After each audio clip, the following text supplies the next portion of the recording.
James Adair, Argument 12. Like the Jews, the greatest part of the southern Indians abstain from most things that are either in themselves, or in the general apprehension of mankind, loathsome, or unclean. Where we find a deviation from that general rule among any of them, it is a corruption, either owing to their intercourse with Europeans, or having contracted an ill habit from necessity. They generally affix very vicious ideas to the eating of impure things, and all their prophets, priests, old warriors, and war chieftains, before they enter on their religious duties, and while they are engaged in them, observe the strictest abstinence in this point. Formerly, if any of them did eat in white people's houses, or even of what had been dressed there, while they were sanctifying themselves, it was deemed a dangerous sin of pollution. When some of them first corrupted their primitive virtue by drinking of our spirituous liquors, the religious spectators called it ukahom, bitter waters, alluding, I conjecture, to the bitter waters of jealousy that produced swelling and death to those who committed adultery, but had no power over the innocent. That this name is not accidental, but designedly pointed and expressive of the bitter waters of God, seems obvious, not only from the image they still retain of them, but likewise when any of them refuse our invitation of drinking spirituous liquors in company with us. They say ahiskala awa, ukahome ishto, I will not drink, they are the bitter waters of the Great One. Though ishto, one of the names of God, subjoined to nouns, denotes a superlative degree, in this case they deviate from that general rule, and for this reason they never affix the idea of bitter to the spirituous liquors we drink among them. Hume is the only word they have to convey the meaning of bitter, as an home, bitter ears, or pepper. They reckon all birds of prey, and birds of night, to be unclean, and unlawful to be eaten. Not long ago, when the Indians were making their winter's hunt, and the old women were without flesh meat at home, I shot a small fat hawk, and desired one of them to take and dress it, but though I strongly importuned her by way of trial, she, as earnestly refused it for fear of contracting pollution, which she called the accursed sickness, supposing disease would be the necessary effect of such an impurity. Eagles of every kind they esteem unclean food, likewise ravens, though the name of a tribe with them, crows, buzzards, swallows, bats, and every species of owls, and they believe that swallowing flies, mosquitoes, or gnats, always breed sickness, or worms, according to the quantity that goes into them, which though it may not imply extraordinary skill in physic, shews their retention of the ancient law, which prohibited the swallowing of flies, for to this that divine sarcasm alludes, swallowing a camel, and straining at a gnat. Such insects were deemed unclean, as well as vexatious and hurtful. The god of Ekron was Beelzebub, or the god and ruler of flies. None of them will eat of any animal whatsoever, if they either know, or suspect that it died of itself. I lately asked one of the women the reason of throwing a dunghill fowl out of doors, on the corn house. She said, that she was afraid, of Fabika Haxed Illa, it died with the distemper of the mad dogs, and that if she had eaten it, it would have affected her in the very same manner. I said, if so, she did well to save herself from danger, but at the same time, it seemed she had forgotten the cats. She replied, that such impure animals would not contract the accursed sickness, on account of any evil thing they eat, but that the people who ate of the flesh of the swine that fed on such polluting food, would certainly become mad. In the year 1766, a madness seized the wild beasts in the remote woods of West Florida, and about the same time the domestic dogs were attacked with the like distemper. The deer were equally infected. The Indians in their winter's hunt found several lying dead, some in a helpless condition, and others fierce and mad. But though they are all fond of increasing their number of deerskins, both from emulation and for profit, yet none of them durst venture to slay them, lest they should pollute themselves, and thereby incur bodily evils. The headman of the camp told me, he cautioned one of the Hadakaks, who had resided a long time at Savannah, from touching such deer, saying to him, Chehiksena, do not become vicious and mad, for Isi Haxed Eletaha, the deer were mad, and are dead, adding, that if he acted the part of Hax, he would cause both himself, and the rest of the hunting camp to be spoiled. Nevertheless he shut his ears against his honest speech, and brought those dangerous deerskins to camp. But the people would not afterward associate with him, and he soon paid dear for being hacks, by a sharp splintered root of a cane running almost through his foot, near the very place where he first polluted himself, and he was afraid some worse ill was still in wait for him. In 1767, the Indians were struck with a disease, which they were unacquainted with before. It began with sharp pains in the head, at the lower part of each of the ears, and swelled the face and throat in a very extraordinary manner, and also the testicles. It continued about a fortnight, and in the like space of time went off gradually, without any dangerous consequence, or use of outward or inward remedies. They called it waka abika, the cattle's distemper, or sickness. Some of their young men had by stealth killed and eaten a few of the cattle which the traders had brought up, and they imagined they had thus polluted themselves, and were smitten in that strange manner, by having their heads, necks, and magnified like the same parts of a sick bull. They first concluded either to kill all the cattle, or send them immediately off their land, to prevent the like mischief, or greater ills from befalling the beloved people, for their cunning old physicians or prophets would not undertake to cure them, in order to inflame the people to execute the former resolution, being jealous of encroachments, and afraid the cattle would spoil their open corn fields, upon which account the traders' arguments had no weight with these red Hebrew philosophers. But fortunately, one of their head warriors had a few cattle soon presented to him, to keep off the wolf, and his reasoning proved so weighty, as to alter their resolution, and produce in them a contrary belief. They reckon all those animals to be unclean, that are either carnivorous, or live on nasty food, as hogs, wolves, panthers, foxes, cats, mice, rats. And if we accept the bear, they deem all beasts of prey unhallowed, and polluted food. All amphibious quadrupeds they rank in the same class. Our old traders remember when they first began the custom of eating beavers, and to this day none eat of them, except those who kill them, though the flesh is very wholesome, on account of the bark of trees they live upon. It must be acknowledged, they are all degenerating apace, insomuch that the Choctaw Indians, on account of their scantiness of ammunition while they traded with the French, took to eat horseflesh, and even snakes of every kind, though each of these species, and every sort of reptiles, are accounted by the other neighboring nations, impure food in the highest degree. And they ridicule the Choctaw for their cannibal apostasy, and term them in common speech, the evil, ugly Choctaw. They abhor moles so exceedingly that they will not allow their children even to touch them, for fear of hurting their eyesight, reckoning it contagious. They believe that nature is possessed of such a property as to transfuse into men and animals the qualities either of the food they use, or of those objects that are presented to their senses. He who feeds on venison is, according to their physical system, swifter and more sagacious than the man who lives on the flesh of the clumsy bear, or helpless dunghill fowls, the slow-footed tame cattle, or the heavy wallowing swine. This is the reason that several of their old men recommend, and say, that formerly their greatest chieftains observed a constant rule in their diet, and seldom ate of any animal of a gross quality, or heavy motion of body, fancying it conveyed a dullness through the whole system, and disabled them from exerting themselves with proper vigor in their martial, civil, and religious duties.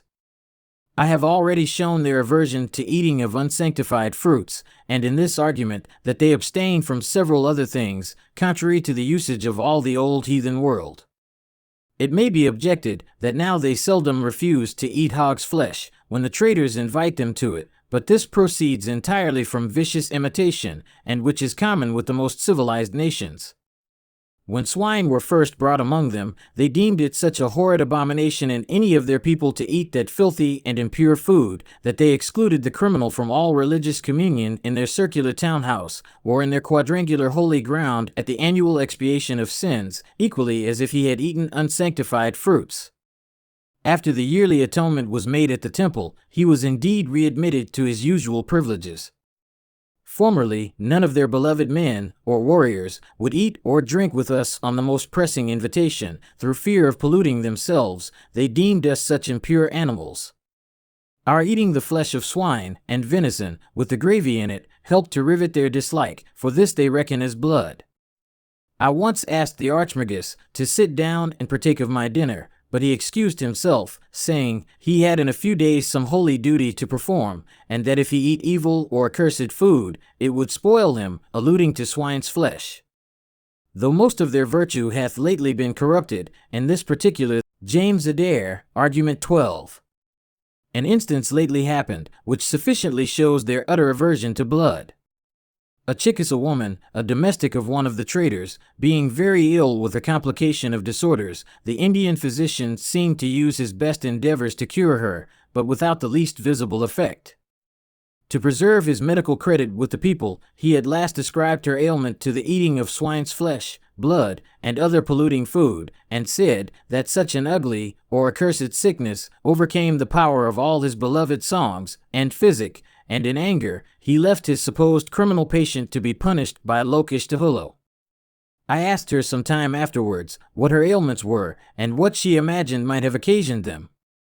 She said she was full of pain, that she had a bika upru, the accursed sickness, because she had eaten a great many fowls after the manner of the white people, with the isish upru, accursed blood, in them. In time she recovered, and now strictly abstains from tame fowls, unless they are bled to death, for fear of incurring future evil by the like pollution. There is not the least trace among their ancient traditions of their deserving the hateful name of cannibals, as our credulous writers have carefully copied from each other.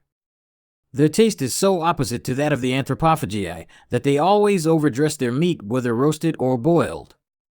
The Muskogee, who have been at war, time out of mind, against the Indians of Cape Florida, and at length reduced them to 30 men, who removed to the Havana along with the Spaniards, affirm they could never be informed by their captives of the least inclination they ever had of eating human flesh, only the heart of the enemy, which they all do, sympathetically, blood for blood, in order to inspire them with courage, and yet the constant losses they suffered might have highly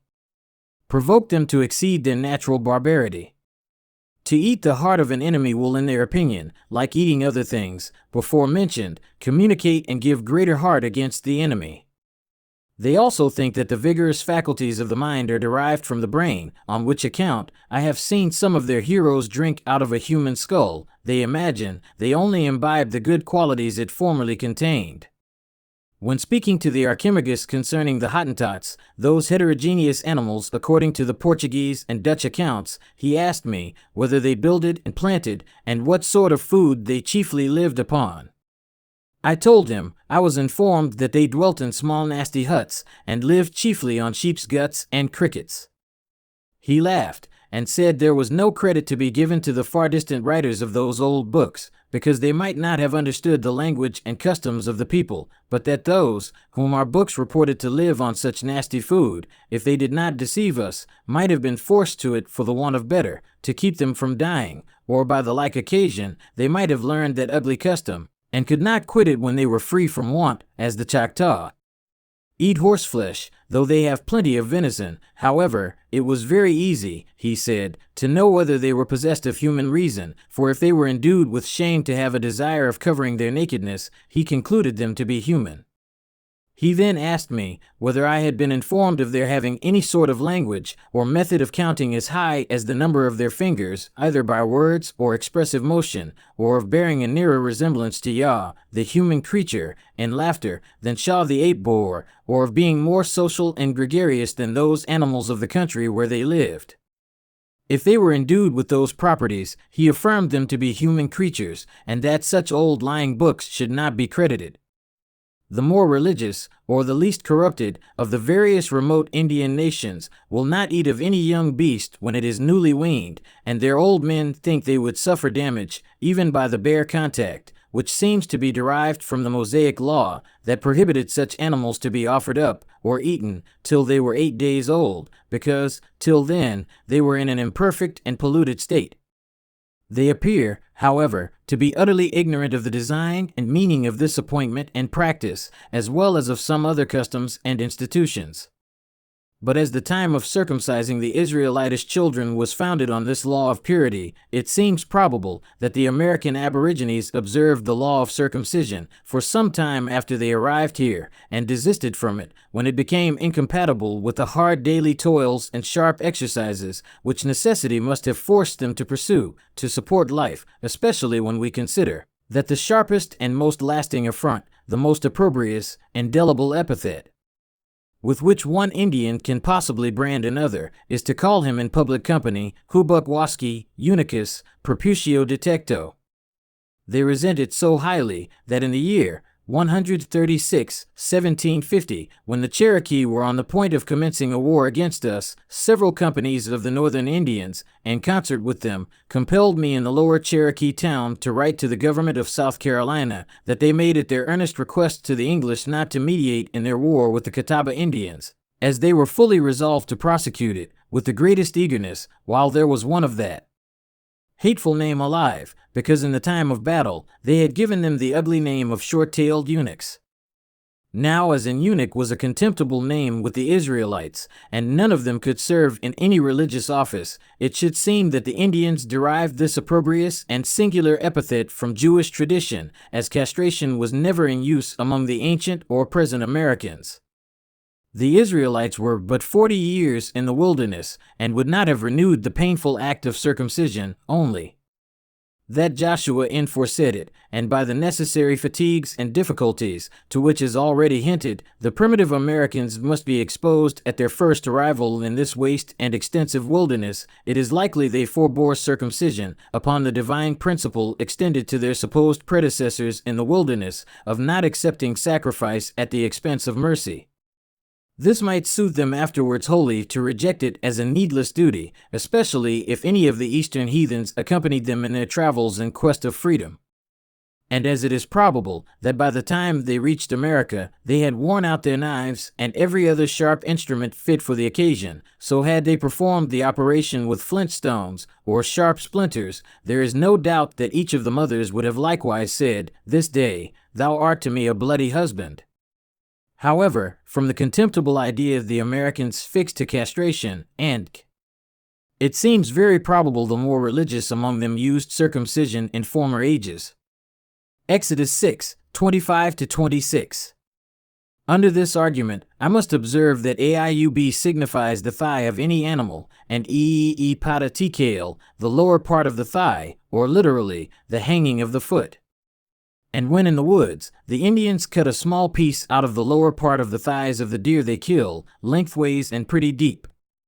Among the great number of venison hams they bring to our trading houses, I do not remember to have observed one without it, from which I conjecture that as every ancient custom was designed to convey either a typical or literal instructive lesson of some useful thing, and as no usage of the old heathen world resembled this custom, it seemed strongly to point at Jacob's wrestling with an angel, and obtaining for himself and his posterity the name, perhaps, Yashrael, divine guide, or one who prevails with the omnipotent, and to the children of Israel not eating the sinew of the thigh of any animal, to perpetuate the memory of their ancestors' sinew being shrunk, which was to obtain the blessing. The Indians always sew their moccasins with deer's sinews, though of a sharp-cutting quality, for they reckon them more fortunate than the wild hemp, but to eat such, they imagine would breed worms and other ailments in proportion to the number they eat. And I have been assured by a gentleman of character, who is now an inhabitant of South Carolina, and well acquainted with the customs of the Northern Indians, that they also cut a piece out of the thigh of every deer they kill, and throw it away, and reckon it such a dangerous pollution to eat it, as to occasion sickness and other misfortunes of sundry kinds, especially by spoiling their guns from shooting with proper force and direction. Now, as none of the old heathens had such a custom, must it not be considered as of Israelitish extraction? If you've been to this channel more than once, please subscribe, as it truly does help the channel. Leave a comment, for the Bang looks forward to reading them and replying to them. Also, don't forget to like and share this content with like-minded individuals such as yourself. There is plenty more where this came from. Until next time, this Bang content will end in 3, 2, 1.